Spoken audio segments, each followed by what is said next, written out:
मेरी स्क्रीन सबको दिख रही है? Yes sir. अच्छा, मैंने अभी जो एक्सप्लेन किया वो सुनाई दिया? No sir. ओके, मैं मतलब ऑफ था और मैं भूल गया सब।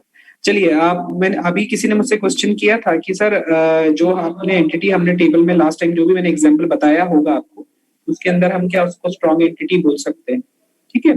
तो उस समय के पॉइंट ऑफ व्यू से, है ना, जो मैंने केस लिया था उसके पॉइंट ऑफ व्यू से हम समझा सकते हैं कि व्हाट इज स्ट्रॉन्ग एंटिटी और व्हाट इज वीक एंटिटी, है ना? इसको हम लेटर ऑन अभी देखने वाले हैं। आज हम उसी को देखेंगे कि डिफरेंट टाइप्स ऑफ एट्रीब्यूट्स कौन कौन से होते हैं, डिफरेंट टाइप्स ऑफ एंटिटीज कौन कौन सी होती हैं, उनका यूज ईआर मॉडल में कैसे होता है, ठीक है? तो मैं तुमको बताऊंगा कि स्ट्रॉन्ग एंटिटी कौन सी होती है, वीक एंटिटी कौन सी है। समझ में आया? लास्ट टाइम हम लोगों ने देखा था व्हाट इज ईआर डायग्राम, उसकी डेफिनेशन देखी थी, ठीक है? फिर हम लोगों ने यहाँ पे एक डायग्राम, बेसिक उसका जो ऑब्जेक्ट डायग्राम था उसको देखा था, ठीक है? उसके बाद में हम उसका यूसेज समझा था कि what are the usage of ER diagrams, ठीक है? हमने तीनों देखा था कि ईआर मॉडल का डेटाबेस डिजाइन में किस तरह से यूज करते हैं, सॉफ्टवेयर इंजीनियरिंग में किस तरह से यूज करते हैं, ठीक है? एग्जाम्पल के थ्रू समझा था कि किस तरह से उसका यूज हो सकता है, ठीक है? फिर हम लोग यहाँ पे ईआर सिंबल और नोटेशंस पे आके रुक गए, है ना? मतलब कुल मिला के अभी तक सर आप जो अभी पढ़ा रहे हो ये भी आएगा एग्जाम में? बिल्कुल, सब जो भी मैं बता रहा हूँ, ठीक है, जो भी मैं तुम्हें बताता हूँ विदिन बॉक्स और आउट ऑफ बॉक्स, है ना, चाहे वो एग्जाम के पर्सपेक्टिव से हो सकता है या आपके कैंपस प्रिपरेशन के पर्सपेक्टिव से हो सकता है, ठीक है, या आपके नॉलेज को एनहांस करने के लिए हो सकता है ना। जितनी भी चीजें मैं आपको यहाँ मेंशन करता हूँ या बताता हूँ, है ना, वो इन तीनों नोशंस में काम आएगी आपके, है ना। पहला एग्जाम पॉइंट ऑफ व्यू से, दूसरा कैंपस प्लेसमेंट के पॉइंट ऑफ व्यू से, और तीसरा आपके नॉलेज को और एनहांस करने के लिए। आया सबको समझ में? Yes sir. ओके, देखिए हमने अभी तक ईआर डायग्राम में सिर्फ तीन ही चीजों को बहुत बेसिक तौर पे देखा है। पहला क्या देखा था हमने? सबसे पहले हमने देखा था कि एंटिटी क्या होता है। तो अभी तक हम सिर्फ इतना समझे थे कि एंटिटी को हम टेबल्स भी बोलते हैं, है ना। जब हम एंटिटी को डिफाइन करते हैं, ठीक है, तो उसके साथ में हमको उसके एट्रीब्यूट्स को भी बताना पड़ेगा, ठीक है। तो हमने समझा था कि एट्रीब्यूट क्या होता है और हमने देखा था कि एट्रीब्यूट्स को हम कैसे डिनोट करते हैं। तो ओवल शेप होता है एट्रीब्यूट को देने के लिए, ठीक है। अब एंटिटीज और एट्रीब्यूट्स को जोड़ने के लिए वी नीड सम मीडियम, ठीक है। तो हमारे पास में एक मीडियम था जिसको हमने एक डायमंड बॉक्स के पॉइंट ऑफ व्यू से समझा था, और वो क्या था? एक रिलेशनशिप बॉक्स था, ठीक है, उसको हमने समझा था। Now from today onwards we will learn something more, या हम बोलेंगे कि अब थोड़ा सा कोर की तरफ और जाएंगे हम लोग, है ना।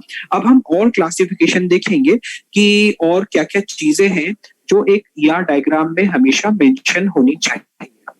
समझ में आया सबको? Yes sir. Yes sir.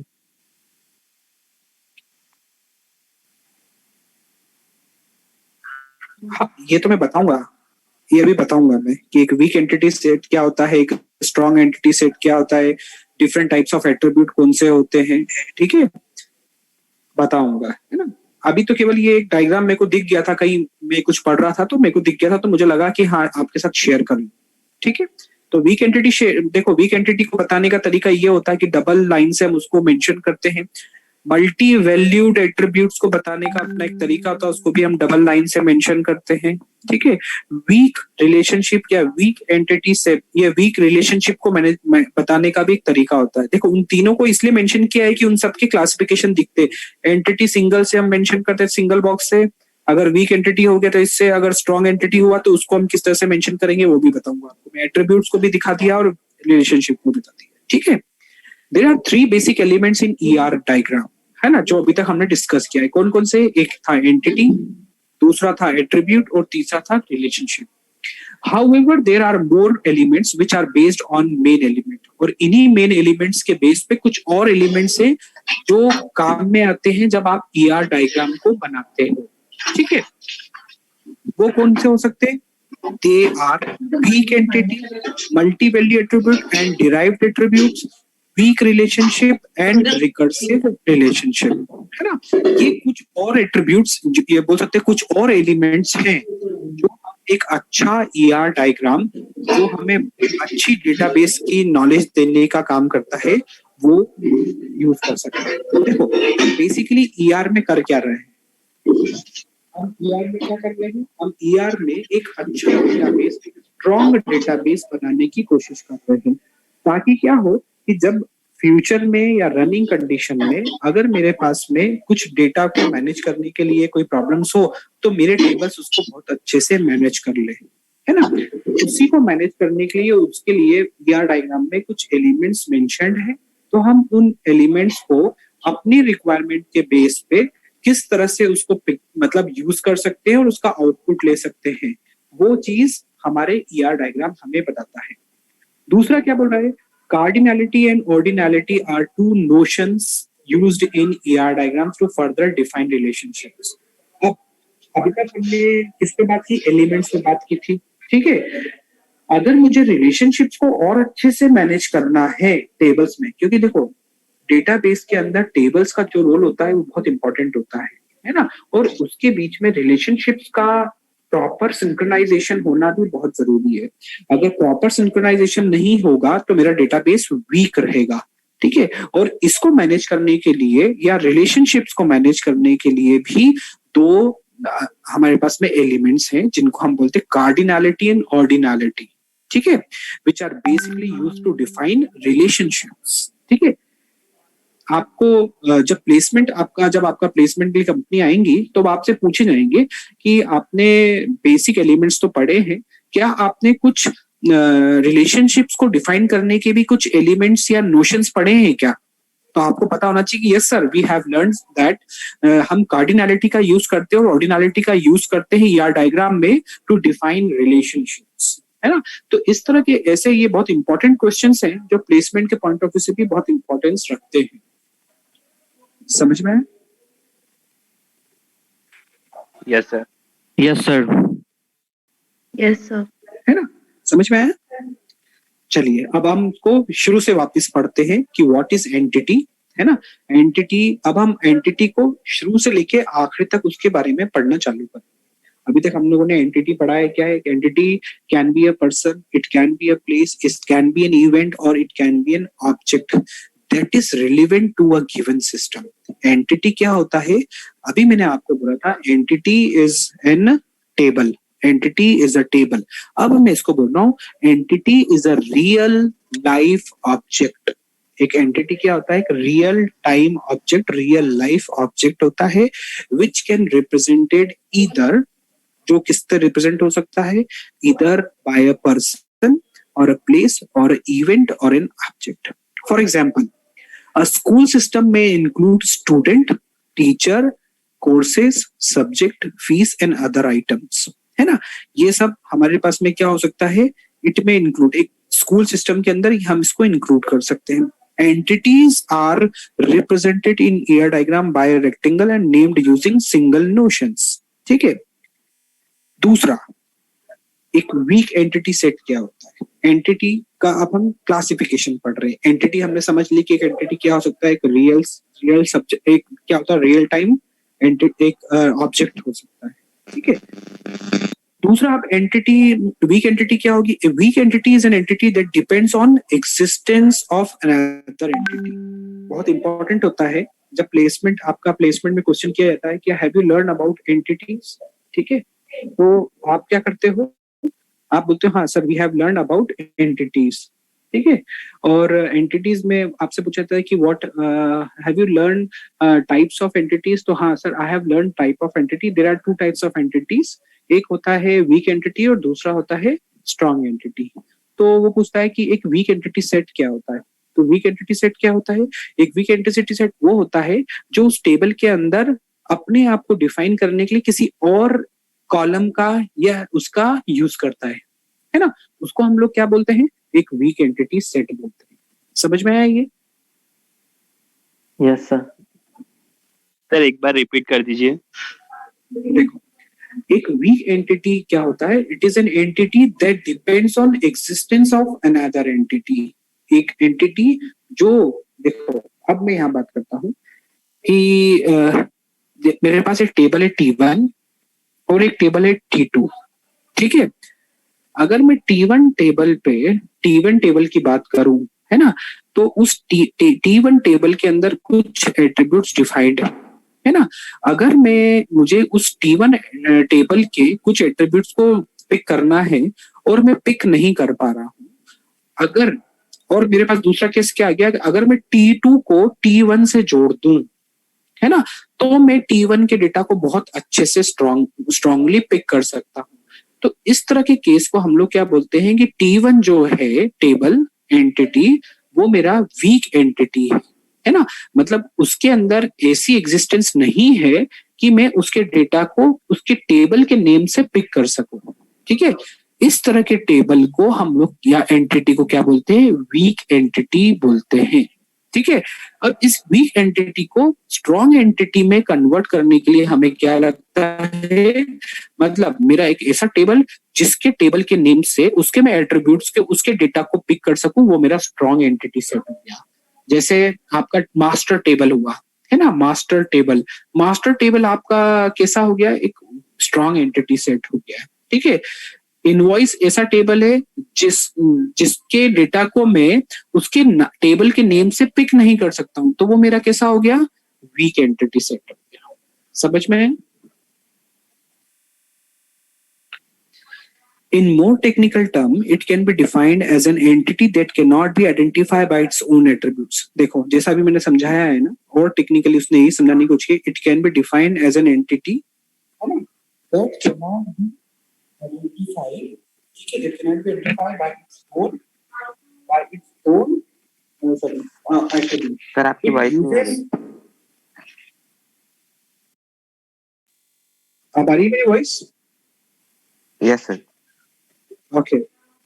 It cannot be identified by its own attributes. ठीक है, it uses a foreign key combined with its attribute to form a primary key. देखो, अब वापस से दो कीज के कॉन्सेप्ट आ गए।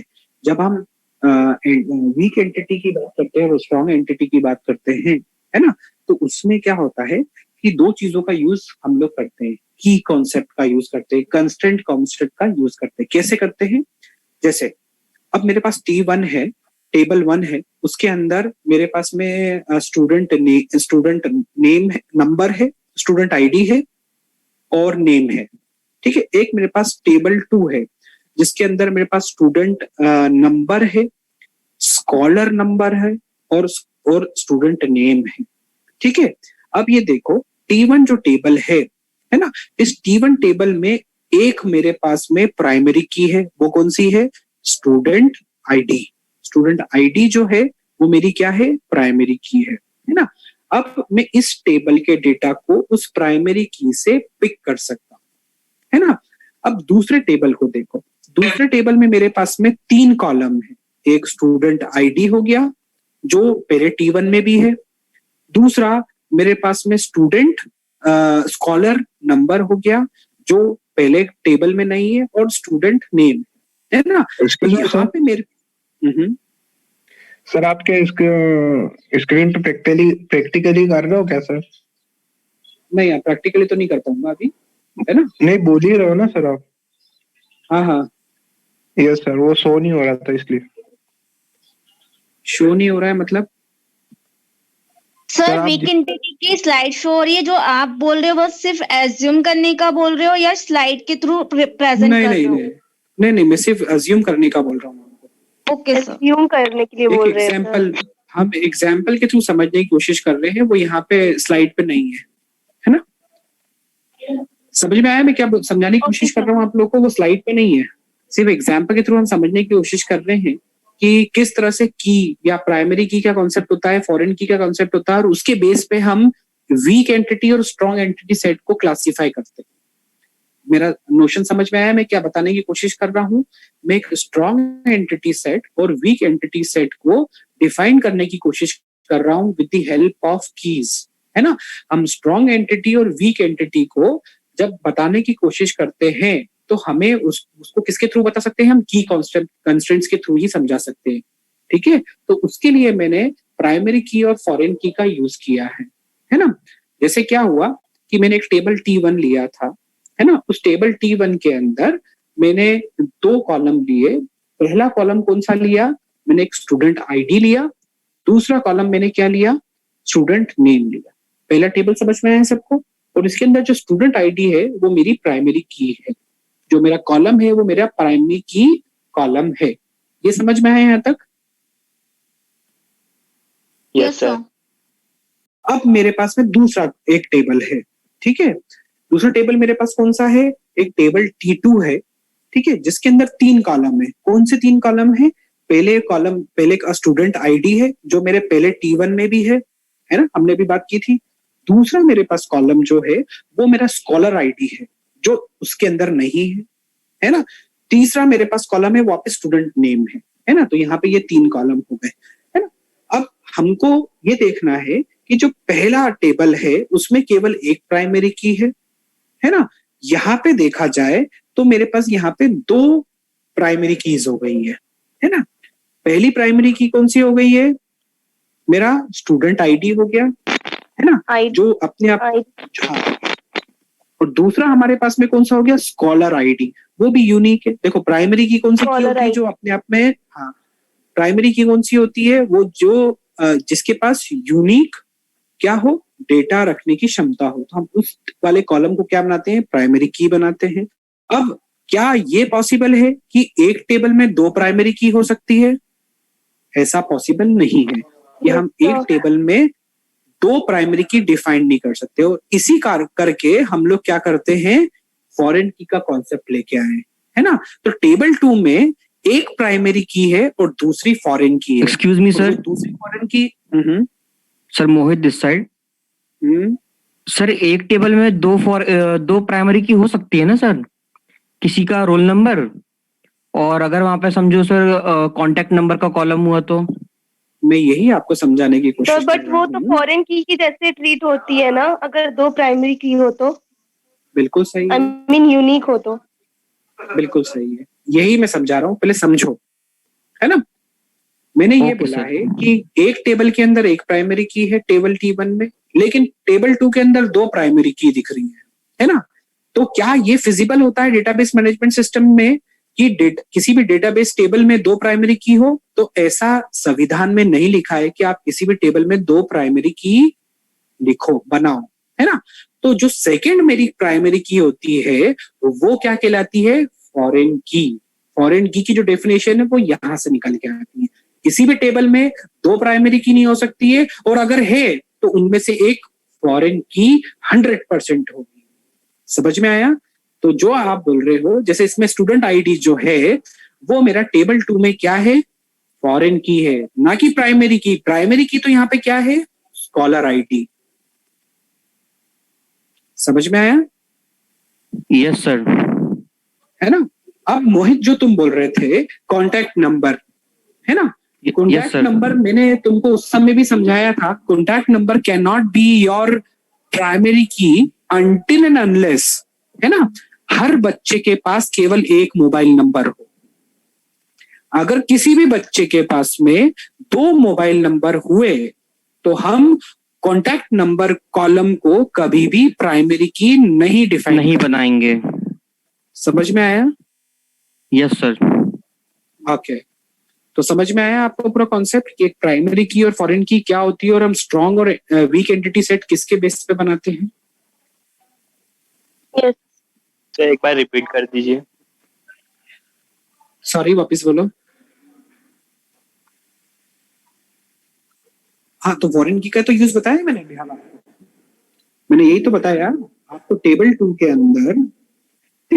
अंदर जो मेरी स्टूडेंट आईडी है, जो मेरी टेबल 1 में प्राइमरी की है, वो टेबल 2 के अंदर फॉरेन की का रोल प्ले कर रही है।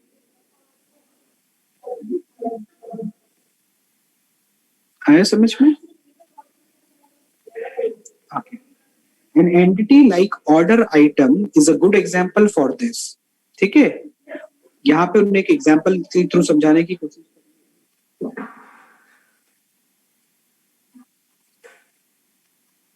है ना।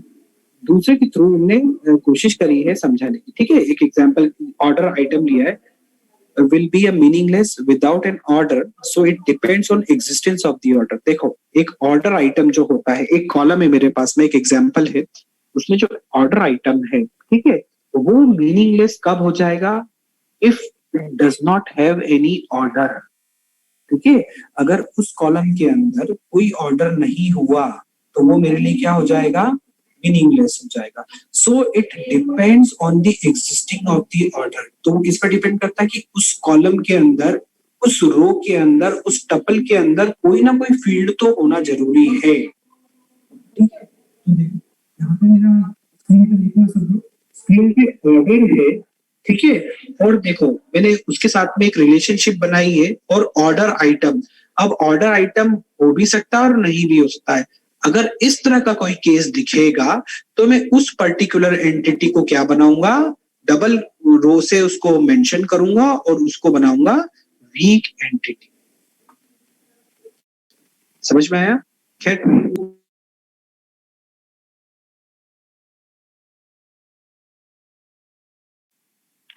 Excuse me sir. Sir sir सुन पा रहे हैं मुझे? हाँ मैं सुन पा रहा हूँ। सर मोहित बोल रहा हूँ सर। सर वो मेरा एक डाउट था सर कि जो आपने मेरा एप्लीकेशन फॉर्म भरा था ना सर, उसमें सर वो आपने डेट ऑफ बर्थ 1987 डाल दिया सर, मेरा 97 की जगह। इसको हम पर्सनली बात करेंगे। Okay sir, thank you. Okay, चलिए बाकी की चीजें हम